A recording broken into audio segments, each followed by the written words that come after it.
Hello everyone, আসসালামু আলাইকুম। This is me from রানিস kitchen. তো এখন ঘড়িতে কটা বাজে দেখলেনই তো হঠাৎ করে আম্মুকে একটা কাস্টমার ফোন করে বলছে যে আপু রাত 8টার ভিতরে না আমার 2 পাউন্ড একটা চকলেট ফ্লেভারের কেক লাগবে, কিভাবে দিবেন জানি না। তো আম্মু তো খুবই চিন্তায় পড়ে গেল, এত জলদি কিভাবে কেকটা মেক করে দিবে।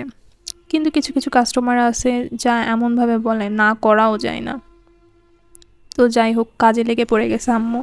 যেভাবেই হোক এই টাইমের ভিতরে তো কেকটা কমপ্লিট করে দিতে হবে। তো কেকটা বানানোর পরে ক্রাম কোট করে ফ্রিজে রেখে দেওয়ার কথা, কিন্তু বেশিক্ষণ রাখতে পারে নাই, কারণ টাইম হাতে খুবই লিমিটেড ছিল।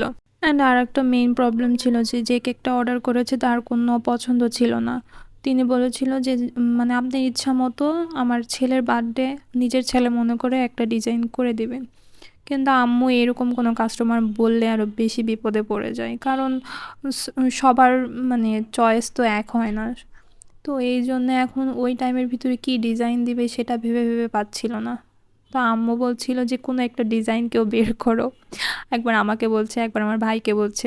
অ্যান্ড লাস্ট অফ অল আম্মু টাইম টু টাইম কেকটা মেক করতে পেরেছিল। অ্যান্ড অবশ্যই আপনারা জানাবেন কেকের ডিজাইনটা কেমন লেগেছে। So thank you.